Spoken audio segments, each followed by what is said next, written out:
Welcome to another episode of the Carolyn Glick Show. A goodwill government was possible in Israel. That is the headline of former Prime Minister Naftali Bennett's op-ed in the New York Times that was published on Sunday. Um, and I just want to talk about it for a second. It's received absolutely no play in Israel because nobody in Israel cares. But I think because this op-ed that Naftali Bennett wrote is the anchor of his world tour of public speaking.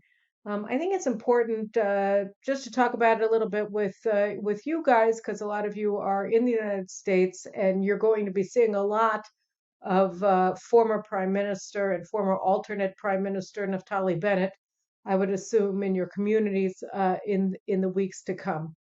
Naftali Bennett wrote this um, op-ed in the New York Times that was published on Sunday, where he speaks in praise of his great government that he formed last June in 2021 and ousted Likud and the ultra-Orthodox parties, really the parties that represent the majority of Jews in Israel, and he replaced it with the most radical government Israel has ever seen that was dependent for its very existence on the Muslim Brotherhood party, Ram.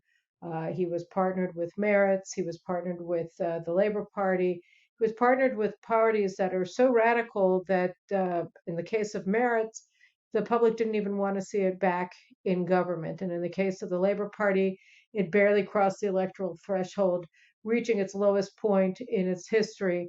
The party of Ben Gurion now has a bare 4 seats in the government in the Knesset, and of course, Naftali Bennett's party Yamina didn't run in the last elections. It tried to run under his successor, Ayelet Shaked, and they got 1.5 mandates. So Yamina didn't run. The Jewish Home Party, which was a forerunner of Yamina, ran under Ayelet Shaked, and they got 1.5 seats when the threshold to get in is 4 seats. So he was wiped out politically. His party was wiped out politically. His sidekick was wiped out politically. And, his Knesset partners were wiped out. And yet he's presenting his government, which again boycotted the majority of Israel and their parties, as this great voice of unity in Israel and this great success. And what he did was he instituted a 70-30 rule that we don't agree about 30% of the issues, we agree on 70. So this government is just going to handle the 70. And he acted as though they did a really good job. He said people came back to work. Well, they came back to work because the closures of COVID were over. And by the way, probably some of them should have been kept in place or reinstated at least temporarily because more people died of COVID under his premiership than died under the previous interim governments, despite the fact that during his premiership everybody was vaccinated or on their way to getting vaccinated fully. So, he talks about these great achievements on his government's part, but they're all lies. And what Naftali Bennett is doing here in this speaking tour and in his op-ed in the New York Times is he's giving the campaign speech that he wouldn't have given in Israel, talking about the achievements of his government, because nobody in Israel would buy it. The cost of living went up under his government. National infrastructures were ignored because he was giving billions of shekels to the Muslim Brotherhood Party and transforming the Negev and the Arab sections of the Galilee into effectively autonomous regions where the state of Israel ceased to exist in any significant way. So, he oversaw the near breakup of the Jewish state, and yet he's presenting it to foreign audiences who don't actually know what happened as a great achievement. And this is dangerous. It's dangerous not necessarily because it's anti-Zionist and it's turning itself into some kind of or it's latching onto an anti-Zionist message. It's not that it's not. He's not latching onto an anti-Zionist message. What he's doing is he's selling lies about Israel at a time when truth is really, really important. And I do hope that when he is greeted by crowds in the United States, that there are going to be people in the crowds who are going to be able to call him out for what he's saying and the achievements that he's pretending that he has accomplished, when really he was a failed prime minister. He left government in shame, not merely because he completely betrayed his word to his voters, when he pledged to them that he wouldn't form the government that he formed, but because in government he was ineffective. He was he was an incompetent steward of Israel's national interests on every level, and he allowed his very radical ministers, whom he was not empowered to fire, run roughshod over the Israeli people and undermine the basic building blocks of our sovereignty in so many different areas of governance. And so, he's now going into the world to try to cash in with speakers' fees on his failed stewardship of this country. And I think that people should understand what a fraud he really is, and what a devastating impact he had on his country by effectively extorting the premiership with 6 members of Knesset under his control in his party.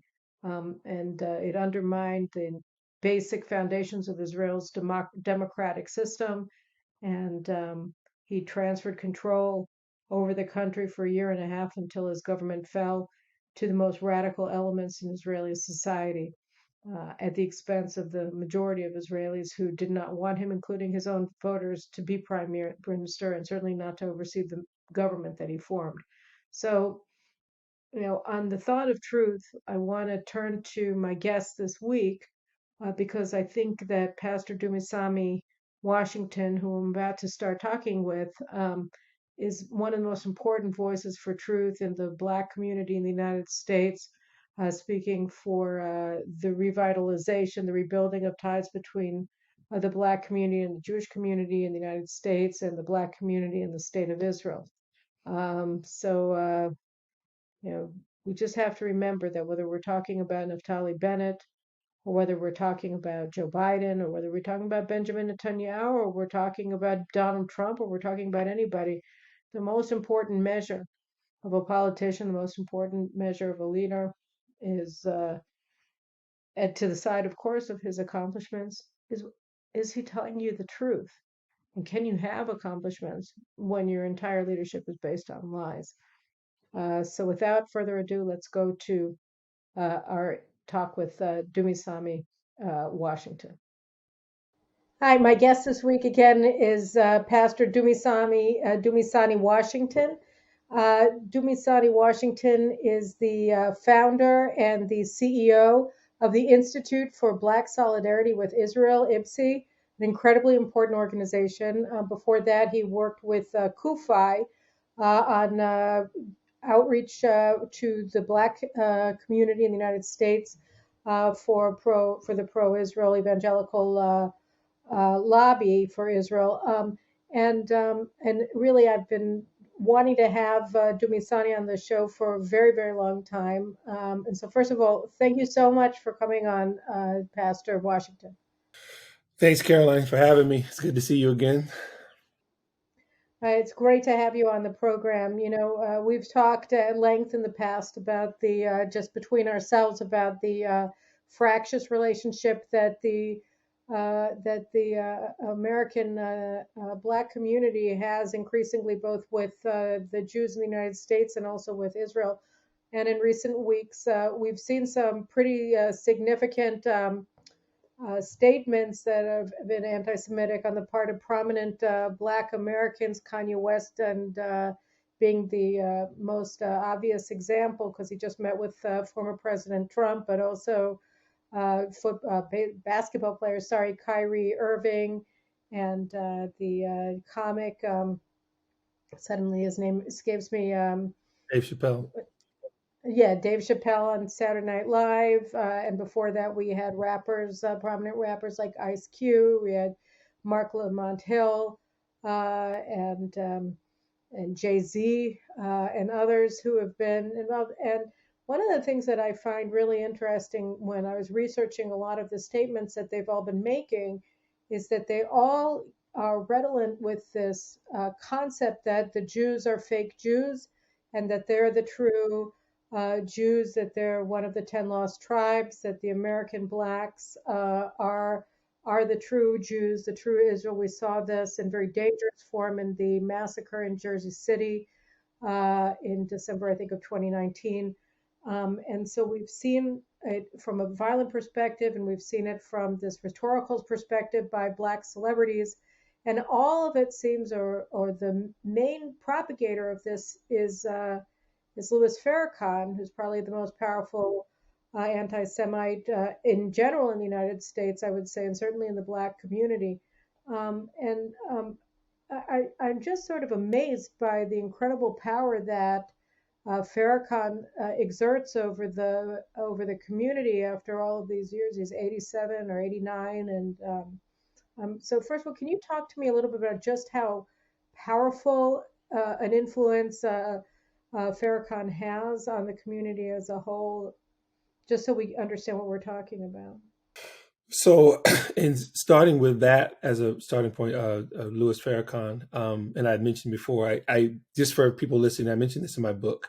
As a matter of fact, Zionism in the Black Church, second edition, came out in February of last year, and Can you there are actually do three. that? Do you have a copy by you so that we can see it? I do somewhere.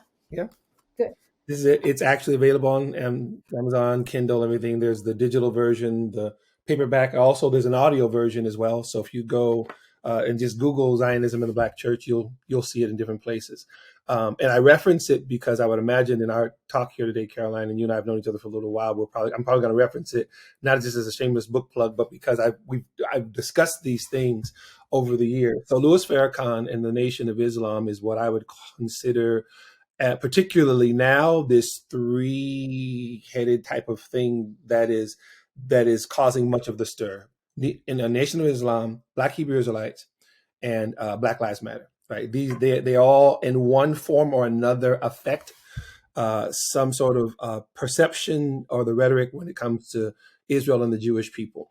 And I want to make it very, very clear again, they don't speak for the majority of Black Americans. However, according to ADL's own study back in the 90s, there's a higher level of anti-Semitism in the Black community than compared to, say, the Hispanic or even the broader white community. So that having been said, I mentioned in my book, the Farrakhan, who's I think around 91, 92 now, I can't remember now, but even though he's older now, has never been more relevant, has never been more connected to what is happening now. His anti-Semitism and Israel hatred is well documented. We have decades of all kinds of speeches and writings and everything, and he likes to play coy and say that he's not, but this is the man who very famously said, "I'm not anti-Semite, I'm anti-termite." A lot of Right. Nazi-esque speech and Years all this. ago. Absolutely. So this has been the case. The vacuum was created, obviously, back in the 60s. I say obviously for those who know history, in the 60s, particularly late 60s, Dr. King's death, as well as some other shifts that had happened. Voices like Farrakhan wasn't the head, it was Elijah Muhammad, who was the head of the Nation of Islam at that time, called themselves the Black Muslims. Very anti-Semitic, anti-Israel, the whole thing. None of this was different. What's different now, 50 plus years later, is that there are not enough voices that push back against that rhetoric. And that you've had now a whole generation that has come up hearing those things. And the reason I mentioned, and I know we'll get into it, BLM along with that is because not only just BLM members who fancy Farrakhan, but it's the other part of it. It's the geopolitical part of that same marginalization, demonization, all of that. Israel's apartheid state, all of those things, right? So where we are now, as unfortunate as it is not unanticipated, at least by us in our organization. We've been watching this for a while. And the other part of it, Caroline, that actually feeds into this is the type of rhetoric and teaching and curriculum that's on the college campuses, right? These things are not in a vacuum. None of them are, right? Much of what is being said by people like Kanye West, what I call the flirting with Holocaust denial with Dave Chappelle. Some people got upset about that. I don't really care whether or not he is a Holocaust denier. That's not what I was trying to get at. What I was getting at was that the film that Kyrie Irving shared, among other things, is a Holocaust denying film. It plays games with the Holocaust, the stats, all those other types of things, and it knows what it's doing very well, right? So you have all of these things happening all together. This is how it has exploded. What is often described as social justice, right? This whole everything from anti-white to anti-American to anti-Jew, anti-Israel. These things are completely connected to each other, which is why they become so popular and mainstream. The focus in the Black community is because, like you said, you have these very, very powerful, very well-known people parroting these things, and these things, unfortunately, being parroted across the country, across the society. So the thing is that you wrote an article. I think it's on it's on your Substack. It's on IBSI's Substack page, and I commend everybody to read it. And I was reading it when I was preparing for this today about Kanye West, and you referenced there a show on Uncommon Knowledge, one of my favorite podcasts with Peter Robinson of the Hoover Institute, who had sort of a symposium with three very important Black intellectuals: Glenn Loury, um, Woodson. Robert, Ian Ian Rowe, Rowe, and Robert Woodson, yes, ma'am. and they were talking about sort of the challenge that the 1619 Project poses for the Black community in the United States. I mean, I'm just sort of broadly speaking, characterizing it, and I was listening it today in my car, and one of the things that one of the things that I learned that was really striking was the way that the victim culture of today's Black leadership in particular, and Farrakhan is, of course, a leading voice of the victimology of the Black American community, that it ignores 100 years from 1865, the end of Civil War, to 1965, when I think the Voting Rights Act was passed by Congress, where you have a solid trajectory of improvement in the conditions, the socioeconomic conditions, the educational conditions, the professional conditions of Black America, that has just been completely repressed and erased and submerged, I think was the terms that they used, into this victim culture that is telling Black people that they haven't accomplished anything at all since their release from bondage with the Emancipation Proclamation, and that this Yeah. has had a terrible impact on the Black psyche. But it also, I was thinking, I mean, and you wrote about it as well, was that Kanye West said very clearly that he's jealous of the Jewish community in the United States, and if you can just speak a little bit to this concept that 100 years of Black American history has just been lost on the current generation of Black Americans, who just have no concept of how successful their community was since the end of slavery. As objective as I can be, Caroline, as I've told people, young people particularly for years, in doing this, not just the Israel advocacy, but in preaching and ministering and everything, I say very, jokingly, but dead serious at the same time. We descended from superheroes, right? And I'm going to come to that. So the article that I wrote there was the second one about Kanye West being jealous of the Jewish community. And I want to make it very clear, as I said in the article, I know you saw that in no way excuses the Jew hatred, the doubling down, the hanging out with Nick Fuentes. None of that is an excuse. But as you're saying, this is an explanation of some of what was going on in his mind by his own words, right? So for him, his jealousy is based in his not understanding even who he is as a Black American, right? To not understand the legacy of centuries of slavery, another century of Jim Crow segregation and Black codes, but still have descended from people who built institutions, financial, religious, all of these things, very parallel to our Jewish brothers and sisters, right? Who themselves for millennia have been cast out of nations. I don't have to tell you the history, Caroline, but the Jewish people continually throughout history continue to serve humanity, do amazing things. And Israel is another example of that, right? Which is why Zionism is a word that was used even by Black nationalist leaders like Marcus Garvey, right? They would actually use these terms, not that they were necessarily philo-Semitic, but they saw the example. They saw how Zionism was a rallying cry for the Jewish diaspora and what it actually meant to reclaim your own land and your own destiny after a millennia of dispossession.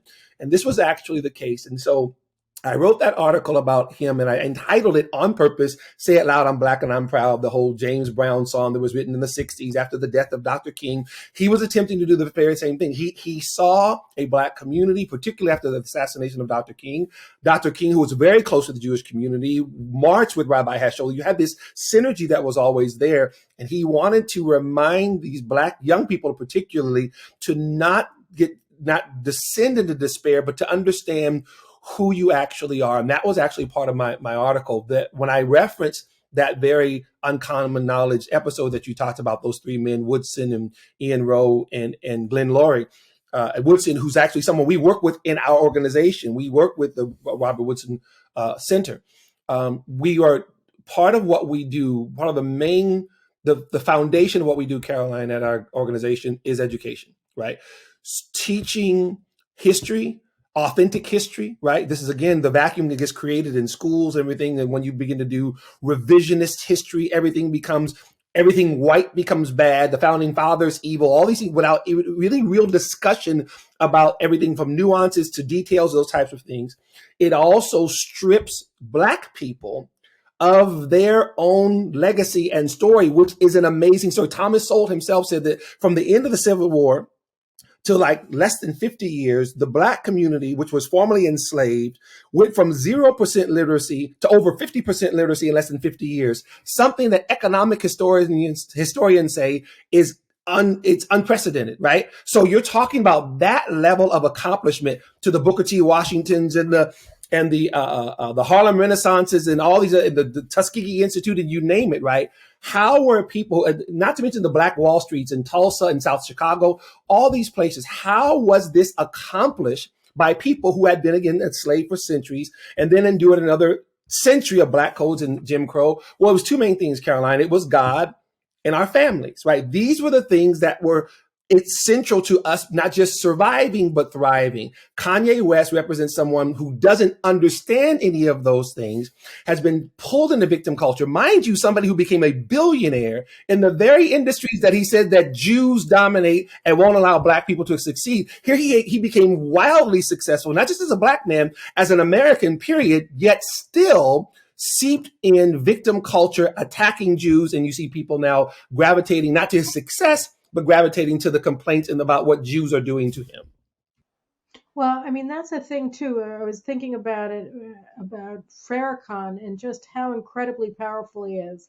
And then, I was thinking about Jesse Jackson and Al Sharpton and so many other luminaries in the Black community who have been preaching this concept that it's somebody else's fault if you're suffering, and it's despite them if you're succeeding. And I grew up on the south side of Chicago. These were all people who were local celebrities. I mean, in my neighborhood in Hyde Park, that's where Elijah Muhammad lived. That's where Farrakhan and Jackson, all of them lived in my neighborhood growing up. And so they were always in the background, and yet the message that, and this was back in the 1980s, that they were preaching was one of victimhood, and that it was always going to be somebody else's fault. And that I was really like, my concept of anti-Semitism is always, if you are motivated by, an admiration, if you admire success, then you're going to probably be a pro-Jewish. You're going to, or at least not be an anti-Semite. You're not going to hold any ill will towards Jews if you admire success. And if you're jealous of success, then you're much more likely to hate them. And so, when you have these leaders in the community that are preaching that, and at the same time, while they're supposedly faith leaders, the Black family is falling apart, and they're doing nothing to save it. And Blacks are losing their religion and moving more and more to drugs and other, horrible things that are destroying the communities, and they're doing nothing to stop it. All they're doing is blaming other people for it. So they're not actually leaders, but they're the most prominent leaders in the African American community and have been for decades. So this is something that, and I'm going to paraphrase Booker T. Washington about 112 years ago made this statement, basically, that these types of leaders that you're naming here are steeped in victimology, was basically saying that if the Negro loses his grievance, then they lose their job. Now, again, this was at the turn of the century, right? So this is nothing new. Again, the most unfortunate thing in the last 50 years is that not enough voices prominently pushing back on this mentality, because again, not only, as you're saying, does it demonize the Jewish people, it also strips Black Americans of their actual accomplishments, what they were actually able to accomplish. And so this vacuum again gets created. You have then a popularization of blaming, of victimization, right? Which again is part of the narrative that is in our schools. The critical ethnic studies blames Israel. It calls Israel an apartheid state. It was actually made law in 2020. So this is what has happened. It has become part of the ethos. You mentioned about the Black family. It's amazing. It is one of the topics that is the most difficult for Black leaders oftentimes to have, not just in public around everyone else, but even internally. And I've watched this for decades. It's funny that Barack Obama, also politically from Chicago, one of the most progressive left leaning leaders that we've had, did not campaign that way. He campaigned like a conservative. I challenge anyone, Google his Father's Day speech 2008, before he actually was elected. He's preaching at a local church in Chicago, and he sounds like I don't know, pick a Black conservative politician. He's talking about the family. He's talking about fatherlessness, and he's giving stats that when children who are raised without fathers, this is the percentage that they'll be in jail, percentage they'll be on drugs, this whole thing. Whenever he would address that, even with his most loyal followers, they would turn on him. This is a conversation that's not often had, but it's being had now in front of everyone. In other words, part of the victimization that so many, unfortunately, Black leaders espouse and then continue to peddle is one of the reasons why it gains traction, has much more to do with our families and virtually nothing to do with the Jewish people. This is kind of where we are. You can't even then get to the things that would impact them, like oh, political decisions. We talked about, for example, we talk often about the Great Society, how Lyndon Johnson, people who hold him so dear, and I don't have much use for him, right? Why did a people who built Black Wall Street need things like guaranteed set-asides? These were some of the things that began to fray with even in the Black community, right? These are things that, because they spoke negatively about what again we were able to accomplish. Yes, was there a need for a civil rights movement? Of course, we could not vote, we could not have access, all of those things. And then within that civil rights movement, even before then, the beginning of the 20th century, who helps found the NAACP? Prominent Jewish people. You have Black American and Jewish American leaders who actually found this organization to make sure that these people have their rights that are afforded to them, right? It descends by other leaders beginning to then take hardships and difficulties and, as you know, blame them on other people, which, as you said already, does not accomplish anything. It actually makes it worse, which is why I said when you have the latest iteration of a Black Lives Matter, it's the same mentality that Yasser Arafat did with the PLO. Let's then blame the Israelis for the reason that Yasser Arafat, am stealing all of your money and keeping you in poverty, right? This is actually the same mentality, and it has only, like you said, gained traction. Everything. I want to pause and say there's light at the end of the tunnel, but for those who are listening, this sounds depressing. Yeah, it's bad, but there are other things that are happening. But I do want us to continue on. I want to cut you off. I want to talk about them, but I want to just talk a little bit about how we got here, and then what can be done, because I mean I think it was in the first or second edition of Commentary magazine they had, was Ralph Ellison writing an essay there about how Jews are hated in Harlem, and and again it was this whole envy thing, and you cover the things that you see, and so the only people who would open businesses in Harlem, white people were Jewish, and so they hated the Jews the same way that in the 1980s they hated the Koreans. And so part of it was this feeling like, well, whoever owns the corner grocery must be exploiting us. And then the other thing was, when again when you look at the leadership, the so-called civil rights leaders in the Black community in the United States, you see that these are all people who are telling Blacks that you're not actually responsible for your own lives. You're victims of circumstance.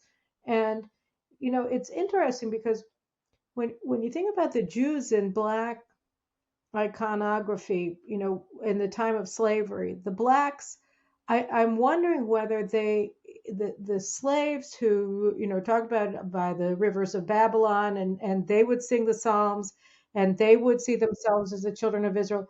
But at that point, do you think it was that early that they already began viewing themselves as the authentic Jews, or whether this was a later adaptation of the power of the story of the exodus of the Jews from Egypt on the Black psyche as slaves, and believing that they would also reach the promised land? So was it a sense of embrace of an idea that empowered them, or was it this concept that we actually are the Israelites? Did it go all the way back that far, or did it happen later? The secessionism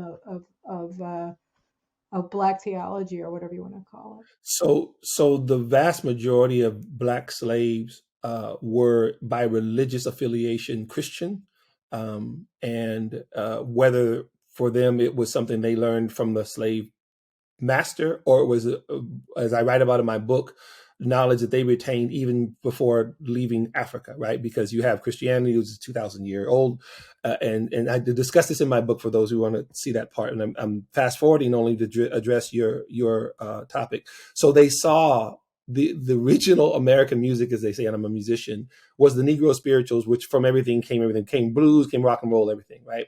And those songs were almost always set in the Christian Old Testament or the Jewish Tanakh, right? There were sometimes in the New Testament, right? Go down Moses, Joshua for the Battle of Jericho. And there was the identification. The first answer to your question, there was not a supersessionism. There was an identification that just as Moses was sent to lead the children of Israel out, so God would deliver us from bondage. Why Harriet Tubman was called Moses, or Black Moses, right? There was all these parallels that were there.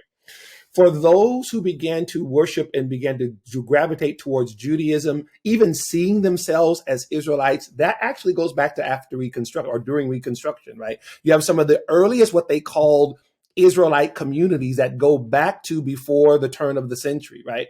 This actually, which is part of the longer tradition, like someone like a Rabbi Capers Fune, who's based in Chicago, that type of thing. There was not this mentality of we are the real Jews, or we are, and these are the fake Jews type of thing.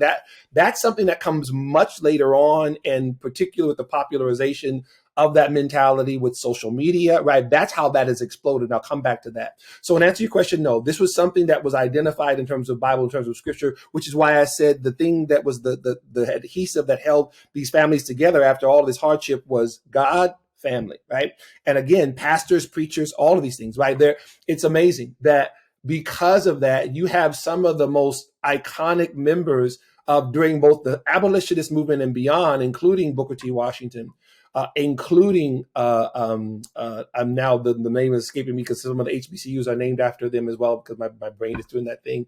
They were about Christians who would call on God, right? Even Harriet Tubman would even talk about calling on God, trusting God. So this was something that was very, very spiritual, right up to the Civil Rights Movement, right? The prayers and the church and the preaching and the singing and all of those things, right up to Dr. King.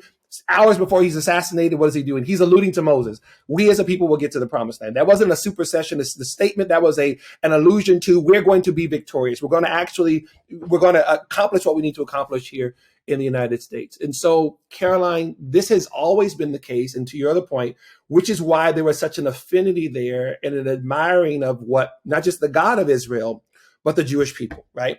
So this is something that was the synergy. For those who understand American history, a generation before Dr. King is born, right? Booker T. Washington and Julius Rosenwald come together to build Rosenwald schools across the country. Julius Rosenwald of Sears Roebuck fame, his rabbi is MLG Hirsch, one of the founding members of the NAACP. He's from Chicago, as you know. He builds this housing a tenement there for Black people because they have been migrating from the South. He sees the conditions that they're living in. They're just trying to get a better life. He's simultaneously helping the Jews in Russia. So he takes his enormous wealth and he says, well, I have humanity right here as I'm driving from my house in Springfield to my office. I'm going to do something here. This has always been the case. And not only that, he starts what we call Rosenwald Fellowships. Everybody from W.B. Du Bois to James Baldwin received money from this Jewish philanthropist. James Baldwin, not Ralph Edelson, who wrote the article. Sorry, in Commentary 1948. Oh, okay, yes, ma'am. Thank you. So I'm saying all this to say, here's that synergy that's been there. Again, before Dr. King. Dr. King's born in 1929. Julius Rosenwald, Booker T. Washington, they hook up around 1911, 1912, right? This is already happening. The Jewish community already sees within the suffering of the Black community, they see themselves and they're saying, we are going to do everything that we can to help. This has always been the case. When you have these other unfortunate, these people, these preachers, these Farrakhan's type who then come and then exploit difficulty by then pointing at Jewish people, that has been one of the most tragic things to happen here. And the fact that it has gone on, again, with very little pushback, but very little pushback, particularly over the last decade or so, is part of how we've come to this place. Because, I want to go to, what you're doing to combat it, because I think it's really important. And I just want to take a step back because, it's not by chance that I'm harping on all of these leaders, so-called of the American Black community, because you look at it and you think, well, if you want to rebuild, you are a pastor, right? And so you go into the churches in the South Side of Chicago, or in the Bronx, or in any of the Black communities in the United States, in the large urban sectors, and you say to the pastors, what do you say to them? Look, Jesse Jackson has steered us wrong. I mean, look at our history. Look at our affinity with the Jews. Instead, that you're being lied to about Jewish history. You're being lied to about Black history. I mean, how do you convince people, especially when it seems like everybody's bread is buttered on one side, and the people who are saying that it's all about what things, terrible things have happened to us, they're the ones who get all of the time on the media. They're the ones who get all of the money and federal aid and stuff like that. I mean, how do you even begin? It's like this whole complex, like this whole, economic zone, right, of grievances. How do you even begin to fight back and rebuild what's been broken between Jews and Blacks, and between Blacks and themselves? Because I think that they're related, aren't they? It starts with, yes, it is very much related, Caroline, and it starts with education. It really starts with that conversation. So just a quick anecdote. About 3 or 4 months ago, there's a Black pastor who's in California who is reading my book. I've met him before, but we've never actually worked together. I get a text, reading your book right now. Just wanted to let you know I'm really enjoying it. So thanks a lot.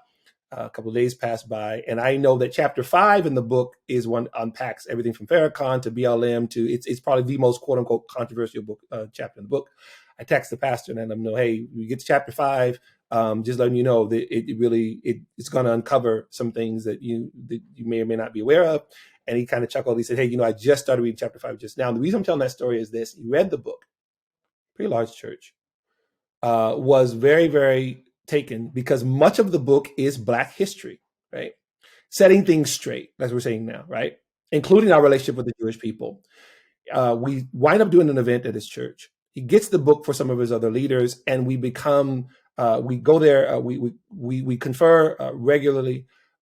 He has become a member of IBSI, a donor, all of these things, right? And this is what's happening across the country. Caroline, what you're touching on is very real. These are the real conversations that are being had beyond the media, inside the communities. There are conversations that are being had. One of the heartening things is that there are debates being had. The loud voices are the Kanyes, unfortunately, the Dave Chappelles, that type of thing, right? It's unfortunate what's going on, right? Including Farrakhan. What's going on in the community, however, are the debates about what's really happening with our families. what's really happening with us in education, things like education choice. These are, and I say it's heartening because in those debates, there is the eschewing of, no, we're not blaming the Jews. No, we're not blaming this. No, we're not blaming. We are actually going to double down on what we are doing here to move forward. And by the way, we also recognize that the Jewish people, like Dr. King said, more than any other ethnic group, have been present in the Negro struggle for justice, unquote. That's literally what he says. They're actually seeing this. When we come in with our information, what we're finding is that there is much receptivity to it because, again, it starts with information, it starts with education. This is who we are. These are the trials and the tribulations that we've come through. Here's how we were able to, against all odds, succeed. And here is the real story of how the Jewish people were with us, right? And continue to be, right? One of the things I talk about, Caroline, is what's called, it's funny, I'll use this as an example. Few years ago, about 2 or 3 years ago, what became a big brouhaha in the NBA was using the Black national anthem and replacing, or at least inserting that instead of the national anthem of the nation, right, of the United States of America, right. And I remember I was talking to other leaders upset about that because of the game that was being played. In other words, whatever the NBA was trying to do, it was placating by doing something like, oh, let's sing the Lift Every Voice and Sing. That's just after this. That's like singing, let's sing Hatikva before the Nets play the whatever. Why? Why would you do something like that unless you were just trying to appeal or appease the Jewish community, right? That doesn't make any sense, right? So what we're saying is that the reason I'm bringing that up is because within that song that was written in 1899, is written as a poem by James Weldon Johnson. It is 3 stanzas, and the very last one deals with what we are talking about right now. God of our weary years, God of our silent tears, thou who hast brought us thus far on the way, thou who hast by thy might led us into the light, keep us forever in thy path, we pray. Again, Caroline, this is 1899. I continue. Lest our feet stray from the places, our God, where we met thee.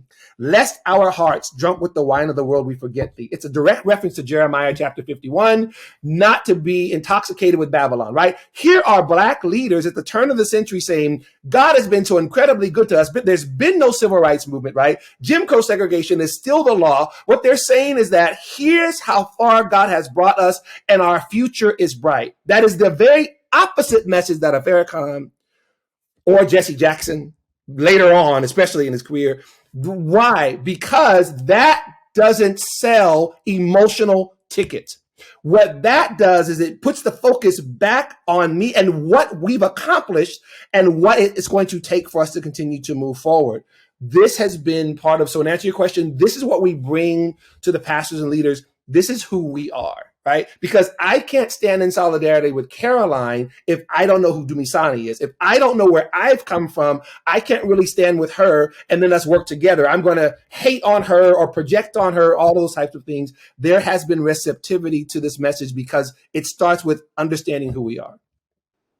Well, I think that's amazing because, I think that one of the problems that the Jewish community in the United States has, and I dare say some of the secular Jewish community here in Israel, is that the less that they know about Jewish history, that they know about their Jewish national identity, their Jewish religious identity, the less capable they are of appreciating it and of respecting it. And you see, it's sort of the flip side of the Black thing is if you're talking about victim culture, then then all of these grievance mongers in the United States are saying, well, Jews they're not a victim, they're just white people.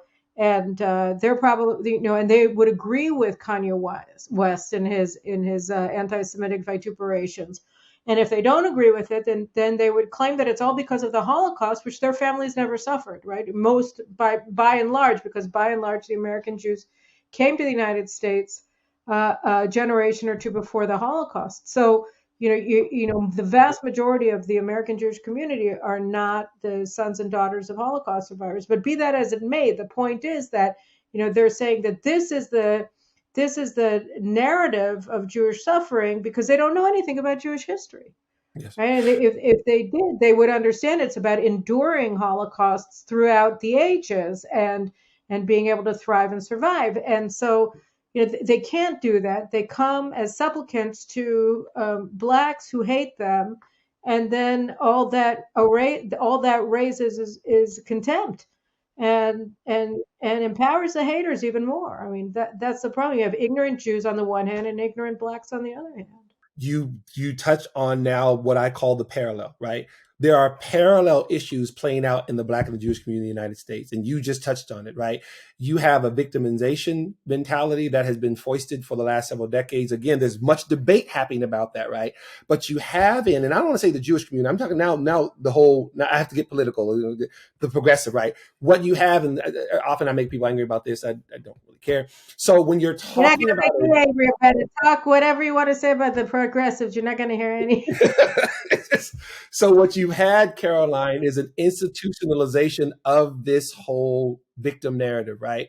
When you talk about whether it's the young lady's book, White Fragility, you're talking about Ibrahim X. Kendi, anti-racism, the critical race theory, diversity, equity, inclusion, all of these things, they don't foster anything that has to do with justice or moving forward. It's about victimization. It often starts in the Black community, but as we see now, it goes far beyond that. Kanye says what he says, and then white nationalists and Nazis help their sign saying Kanye is right? Once again, this whole connection. I mean, Farrakhan, not Farrakhan, but Malcolm X, before he passed away, before he was killed, he revealed the actual connection between the KKK and the Nation of Islam, how they were actually working together, right? This is actually, and I'll send you a link to it. It's on tape. He's actually talking about, here's what I found out, right? And what do they have in common, among other things? Hatred for Jews, right? Whole victimization mentality, right? What you have had now pretty much codified in our schools, our universities, increasingly in the K through 12, at least 8 through 12, is this same mentality that somehow the world owes me something, and not just a Black person now. Now I'm talking about how mentality actually works. What you have on the campuses, in the faculty, the administration, oftentimes in the curriculum, is this very thing. And it goes like this. White people are the incarnation of evil, right? And everything they touch is evil, and the founding fathers are evil, and America's evil, right? And when I see young Jewish kids parroting that same thing, I keep saying, you're playing a colorism game that's always going to boomerang on you. Stop it, right? Have nuanced conversations. Fix what you feel is broken. Don't make general statements, because now they're saying white, tomorrow they're going to say Jewish, and then boom. This always, the history continues to repeat itself, right? We've seen this over and over and over again, that somehow the victimization of people is somehow either liberation for them. It definitely makes me feel better about myself, because I get to then feel like I'm everyone's savior. I get to feel like I'm better than everyone, and I don't have to do the hard work of actually unpacking things like what's going on in this school district and why are these disparities there beyond color. Let's actually have a discussion about what's happening at the school level, right? This has been the most dangerous part, and I wrote an article about that that's called Why School Choice May Save the U.S.-Israel Relationship, because in as much as Kanye is parroting what he's parroting, kids are learning these things in school. They're learning why Israel is committing genocide against the Palestinians, lie. Why Israel is an apartheid state, lie. But they're learning this for credit. They're learning this for grades, right? And we said this a while ago. You think it's bad now. You wait until these kids get cycled through this curriculum that blames whites and blames Jews and doesn't really have real conversations about history, and we're going to have it much worse. This is where we are right now. We've been watching this for a while. This is how it's been unfolding. And yes, it is more of a progressive thing, because why? Who controls academia? Progressives. Who controls what goes on social media for the most part? Progressives. And on and on and on, right? This is why Ilhan Omar can tweet the most vile anti-Semitic, anti-Israel stuff, and it be dismissed by many as some sort of thing. She's a political leader in social justice. No, it's anti-Semitism, but it's accepted now because it's part of the institution. All right. So so you were talking about your success in California with your fellow pastor who read your book. So that's really important, and we should all read your book, and be aware of not only of where you're coming from, but also of where we have to go. So what are you doing? And who are you? Are there people who in the Jewish community have been helpful in working with you? Who gets it? What can we do? How do we fight the Kanyes? How do we fight the Black Lives Matter? How do we fight the Farrakhan's and reinstate a Black awareness of just how admirable and extraordinary the community, the Black community, was for the first 100 years after slavery, and how much it has in common with the Jewish community. I mean, I think that really is the key. Don't I mean, I obviously you agree. So how do we do this? Because right now, it's terrifying looking at the face of the overall state and direction of the relations between blacks and Jews in the United States, and of course the black community in Israel. What's amazing, Caroline, I'll answer it. I'm trying to unpack it a little bit. What's amazing is that the Black community is about, what, 13% of the population. But as we can see here, has so much influence when it comes to so many things, right? Not just obviously in terms of the Jewish Black relationship, but we're talking about how these influencers influence the world. What Kanye says, what he tweets, millions of people, Black and not Black, right? Listen to it, follow it, and everything. This has been the case since Black people were in the continent. That's just actually the case.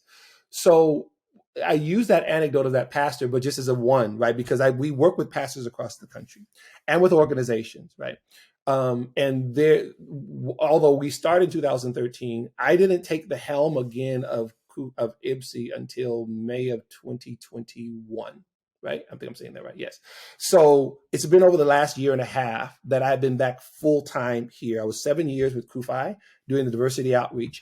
And so we are putting things in place now that are already yielding fruit.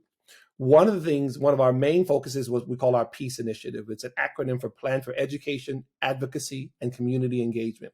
We've already recruited Black Americans from across the country, and they are on a 9-month journey in which they are learning. Each month we come together, we unpack different topics, and the instructors are from Israel, they're from Africa, they're from the United States, ancient Israel, modern Israel, the United Nations, Black-Jewish relations, the whole thing, right? We are headed to South Africa in about a week. Exactly a week in a few hours, where we will unpack the Israel apartheid lie, working with the Jewish community, the South African Black community, talking to parliament members, the former Chief Justice, all of these things, right? Because we believe that the Africa element of it is crucial to Black understanding in terms of the Israel-Africa Black-Jewish relationship. We'll return after a few days, then we'll head to Israel. Hopefully I get to see you there in June of 2023, right? This will be part of the thing. Caroline, this is only a pilot program. We already have signups for next year, right? This is called our IBSI ambassadors. And what will they do when they return to their homes and when this whole program thing is over? They will be the hub of Black Jewish synergy in their communities, armed with this knowledge, right? Reaching both within the Black and the Jewish community. And yes, we have Jewish partners across the country, of course, and in Israel as well, right? This is why we're so excited. It's just, and I say excited, not that we don't see the grave thing that's going on right now, but because I don't like the Negro spiritual, I just referenced lift every voice and sing, right? I'm hardwired that way, Caroline. I am a product of a Black American family that was raised to be very proud of who we were, right? There was no need to be somebody I was not, because I was pretty busy being proud of who I actually was, right? So I get that. And when I got older, I began to see that there were some that had that, but the more there was a fraying of the family, the less that was actually there, right? So we have some very old school principles that we are applying that are already seeing results. Our IBSI ambassadors are already having difficult conversations. Who are the Black Hebrew Israelites? What is that tradition that goes back to the 1800s? What is this iteration now of hatred for Israel, hatred for Jews, this very militant Black nationalism, right? Not so much even this independent thing, but this victim blaming. Let's go to the King James Bible. Let's misinterpret everything and blame Jews for what's actually going on. This is the religious version. It's what I call the Hebrew version of the Nation of Islam, right? So again, separating that from some other Black Americans who for generations have been observing Torah. They haven't in any way tried to take someone else's identity. They've just found a great relationship when it comes to, even more so than Christianity. They said, I want to observe Shabbat. This has been going on for a while. Are you talking about the Seventh-day Adventists? Is that no, ma'am. I'm actually talking about, so you have a long history in the United States of Black Americans, again, that goes back to around Reconstruction, who began to gravitate towards Judaism, right? The majority was always Christian, but they began to learn Hebrew, right? Some over the years, Caroline, actually converted to some sort of Orthodox Judaism. Some have actually made Aliyah. These are stories that have actually been there, but they don't get discussed a lot. One of the only reasons why they're talked about now is because of this negative group that has come together, that preaches on the street corners, that says all these vile things, right? So but it's separate from this other tradition, if you will. It's small, but it's been a tradition for a long time, right? So this is why Rabbi Capers Fune, who is he's over the Israelite Board of Rabbis based in Chicago. He is part of it. He's like the leader. There's other ones that work with him, but I'm talking about those who may not even be a part of a particular organization, but they've been doing Sabbath keeping or whatever for a long, long time, right? So this has actually been the case for years in the United States. What's happening now is that the Black Hebrews are like the film that Kyrie Irving posted, Hebrew to Negroes, anti-Semitic, anti-Israel, the Holocaust denying, all of that, right? This is what has taken center stage. Not a conversation about Torah, not a conversation about religion or even history, but a conversation about hatred for Israel, right? This canard that somehow Sephardim, Ashkenazim, and Mizrahi Jews are responsible for the slave trade, all of this stuff that Farrakhan has been parroting since the 1990s, right? So what we are doing, our IPSI ambassadors are having all of these conversations, right? What was the Balfour Declaration? All of these things, where we're having these conversations in real time, including Israel's relationship with Africa, Golda Meir, the foreign minister, what that actually meant for Africa, what that meant for the African diaspora, all of these things, we're having the conversations, as we're saying now, about issues and topics that have been buried. One last thing, I'm gonna keep talking. BASIC is an acronym for Black Americans to Support Israel Committee. It was formed in 1975, years after Dr. King was assassinated, by his family and colleagues, right? Bayard Rustin, A. Philip Randolph, Coretta Scott King, Martin Luther King Sr. is a Black American pro-Israel organization pushing back against the false narratives coming out of the PLO, pushing back against some of the rising anti-Semitism. Why is that not taught? Both in schools, why is that not discussed? Just like Julius Rosenwald, because the more victim became the actual narrative for history, not just for Black people, but for all of these students, the more real history had to get jettisoned so that we could replace it with this. This is where we are now, is a confluence of all these things happening all together. And this is why you would have already had, unfortunately, this rising anti-Semitism from people who just do not understand whether it comes to Israel or the Jewish people or any other topic. But what has infused it, Caroline, is this progressive march down this whole social justice thing, that here is the reason why here's the problem, here are the people who created this problem, here are the people who created, this is why we are here where we are now. I know I'm rambling, but let me say this last thing. You mentioned the article that I wrote about the NBA. And the reason why we felt that article was so important, Caroline, was because we had to do what we call out the hypocrisy, right? Here, Kyrie Irving, and this goes to the history part, post a video that's completely problematic. Whether or not he understood or knew, we don't even touch that in the article. That's not our point. Our point is that when the focus became him by the NBA and the ADL, who then ignores or partners with Black Lives Matter, who's actually led pogroms into LA and New York, that's fine, right? We can endorse Black Lives Matter, right? But somehow this film is the issue. We were saying, you know what? If we're going to do this with integrity, we have to do both. We have to condemn the film, condemn even the sharing of it, but we also have to be real about the millions of dollars that organizations like the NBA have funneled towards or pledged toward Black Lives Matter, which has been much more lethal where Israel and the Jewish people are concerned. These are the things that for us, history unpacks and unfolds, and we've been having success with it. How people can help, they can go to our website, ibsi.org. You just took my line, because my line was going to be sorry, how do we support your work, because it's so important. How do we turn your voice into the powerful voice? On our website and follow the work, ibsi.org, right? Also, our social media is on that page as well. You can find out about our peace initiative. The Africa Israel Weekly is the Substack that you were just talking about. They can read some of the writings that we'll do. There'll be another article coming out this week about Julius Rosenwald, Booker T. Washington. And of course, they can donate. We're a nonprofit, all of those things. We need continued partners. We have been expanding our coalition, our partners, over the past year and a half, particularly since I've returned to IPSI. And it's been amazing, Caroline, nothing short of amazing. Black pastors, rabbis, other leaders of the Jewish community, other leaders in the Black community did an amazing event out there in Long Island where there are Black and Jewish leaders together. We had this conversation. It was electric in the room, right? And we found that the message that we have that is about authentic history, about the real synergy between blacks and Jews, about even uncovering the lies and the deceptions from the Farrakhan's, from the BLM.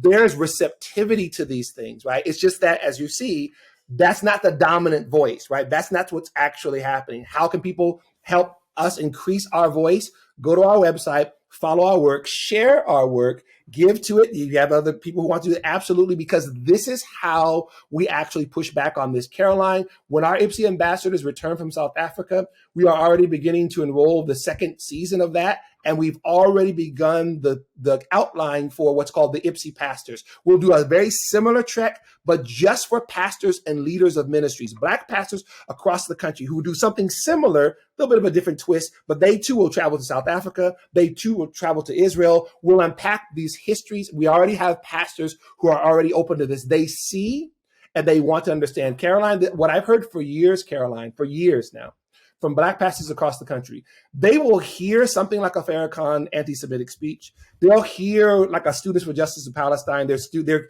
kids will bring it back to them from the college campus, and they'll say to me, Pastor Dumisani, I know what's being said is not right. I'm just not sure how to push back against it, right? And we do that with the utmost respect. Just like when we, with Kufi, would go on Capitol Hill and talk to our representatives, these sometimes very astute political leaders are very busy doing a million things, as you know, Caroline. So when you come and you bring them information, they have staffers that are giving it to them, right? Because they're doing a bunch of other things. We take that same approach with our pastors. We say, pastors, you're in your community, you're feeding, you're doing, you're ministering, all, and we know that you can't just carve time out of your day and just delve into the Israeli-Palestinian conflict. So we will do that for you, bring you the information, and the response that we've gotten from that, Caroline, is thank you so much. I didn't know this. I wasn't aware of this. We've seen that, and we know that's just going to continue if we can continue to reach people across the country.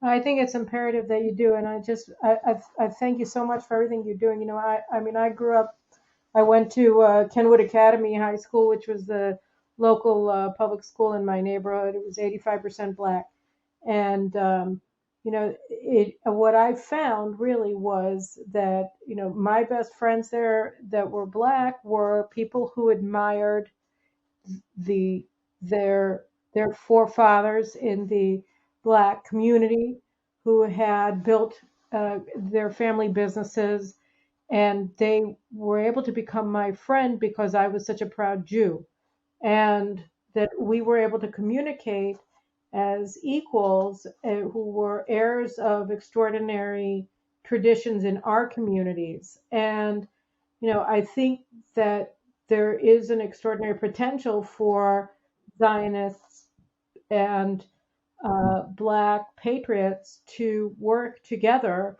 and rebuild the ties of our community and fight back against this hate. I mean, Louis Farrakhan was huge in the 1980s also, you know, and Yes. we've just gotten to a point in Black Jewish relations in the United States and towards Israel that just has no basis in you know, history of either community. So I think your work is imperative, and God bless you for it, and keep it up and come back onto the show again, and let's expand this conversation, because I think it's really so important and critical that people get out the word. There's no reason for Black anti-Semitism, and there's no reason for Jews to feel that they have something to apologize for in this vein either. So I think, you know, thank you so much. Thank you, Caroline, and I look forward to joining you again soon. All right, take care and have a great week.